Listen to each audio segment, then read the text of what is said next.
The Truth Girls. Hi everyone. It's late at night, but I got a story for you. Ooh, lightning. Yeah, I want to tell you this story. Something crazy happened to me today.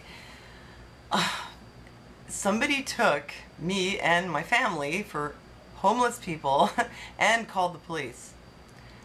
So what happened was we were going out to dinner because yesterday was Father's Day, but we're really bad with holidays and whatever.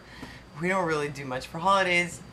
And so we did it today. We said, oh, okay, we missed Father's Day. Well, let's go out for dinner. And our son, who, as many of you probably know, has an autism spectrum disorder, he was having a hard time with some of his clothing. He refuses to wear underwear lately, and he had it on all day, but with no pants. And when he put the pants on, after he walked a little bit, he was really uncomfortable, and he was griping about it. So he was walking like all stiff and like had his hands in his pants and he was going, ah, like pulling on his underwear and really like, we couldn't get him to walk. And he had no shoes on because I was having a hard enough time with him just getting him to wear pants. So I wasn't about to fight the shoe battle, because I was really hungry and we just wanted to get to dinner. So our kid is walking down the street with no shoes and about his pants, his underwear. We get to the corner of the street and he just stops and he like sits down on the ground on the sidewalk. And I was just like, oh man, I'm just so hungry and tired. I just want to go eat. And so I just sat down on the sidewalk with him. And I said to my husband, man, like, we gotta just eat now. Let's just go. Let's not worry too much about how much it's gonna cost, because if you do that, then it's gonna be a whole big thing. It's not easy to find a place to eat where it's not expensive. Okay, let's just go to this place and we'll share a bento box and get a couple things, and won't be that much. So Gunnar gets up, and we had some trouble getting him up, getting him to walk because of his underwear. Finally, I said to Aaron, can you just put him on your lap, please? So he puts him on his lap. Oh man, it's so hot in here. Anyway, I've only been in here a minute. I'm away from the fan and I'm sweating already. So anyway, we start walking.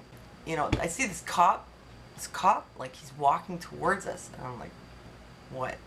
What now? Sure enough, the cop comes up to me and he says, we got a report from someone about some homeless people who had a child with them. I was like, excuse me? Homeless? Do I look homeless? I was like, what? I try really hard to look okay.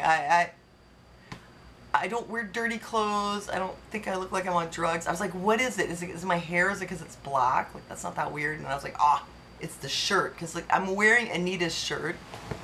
See? And it's very ironic because it's one of those whiskey shirts. Jack Daniel's whiskey.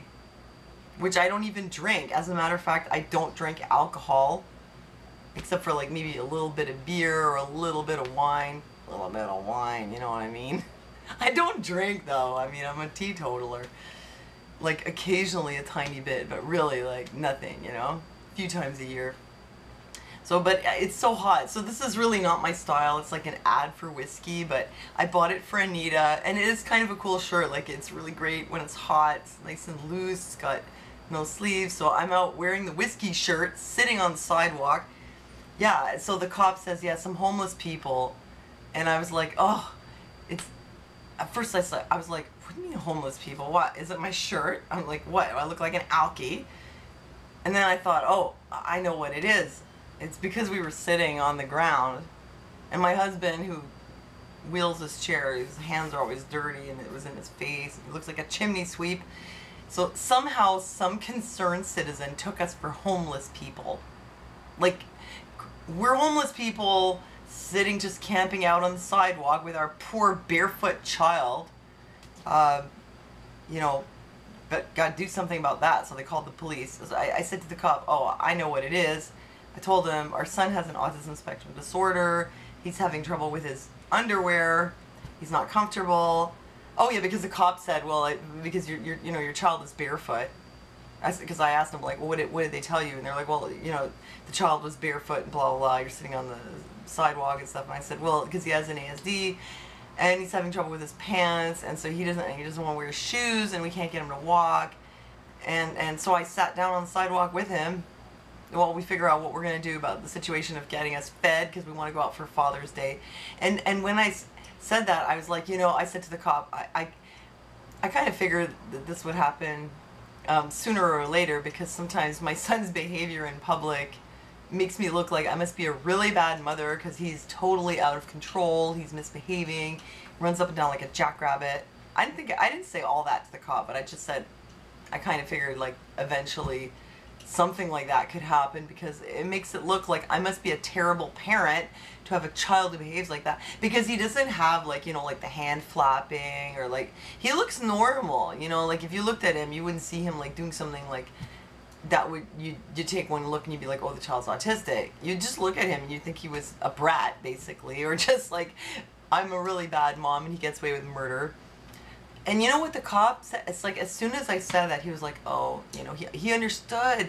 And he said, yeah, I have a son with ADHD, and I know it's sometimes people just think that we must just let him do whatever he wants. He was very sympathetic.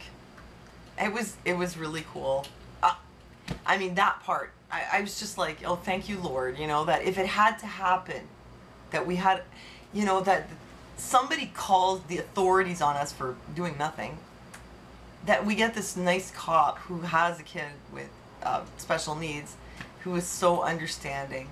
So he was a really nice guy, and he didn't even ask me for ID or anything. He was just like, just give me your name, because I have to just, tell them that like I investigated it.